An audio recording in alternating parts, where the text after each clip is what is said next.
আজকে বললাম পোলাও করব। আগে আমি পোলাও রেসিপি দেখিয়েছি, তোমরা বলো, অনেকেই বলো পোলাও দিদিভাই ঠিক মতো করতে পারি না, ঝরঝরে হয় না। তো তোমাদের একটা জিনিস দেখাই, দেখো পোলাও চালটা প্রথমে ধুয়ে ছেঁকে রাখবে। তার মধ্যে হলুদ, কেউ রং ইউজ করে, আমি রং ইউজ করি না, হলুদ, ঘি, একটু আদা বাটা মেখে রাখি, ঠিক আছে, কাজু কিশমিশ দিয়ে মেখে রাখি। কাজু কিশমিশটা আমি তেলে ভাজি না, আমি যখন চালটা একটু ভাজি তখনই দিই। বাদামটা ভাজাও হয়ে যায়, খুব একটা কালো হয় না, ঠিক আছে, দেখতে ভাল লাগে। তারপরে আমি এদিকে দেখো জল গরম বসিয়ে দিয়েছি, দেখতেই পাচ্ছ জল গরম বসিয়ে দিয়েছি, নুন দিয়ে দিয়েছি জলে। আমি নুন কিন্তু চাল ভাজার সময় দিই না।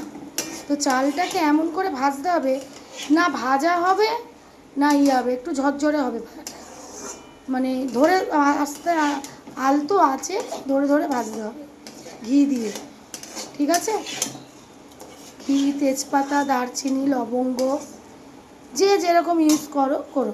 আর এখানে দেবে কষা মাংস, কালকে মাংসটা করেছিলাম, গরম করে রাখলাম। তো কেমন লাগছে বলো।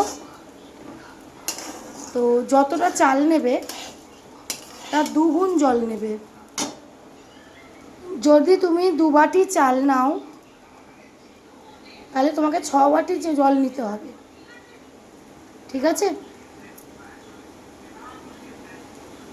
তার বেশি। আমিও আন্দাজেই করি, ঠিক আছে। আর একবারে গরম জল দিয়ে দিতে হবে, একদম গরম জল টকবক করে ফুটবে, একদম দিয়ে ব্যাস।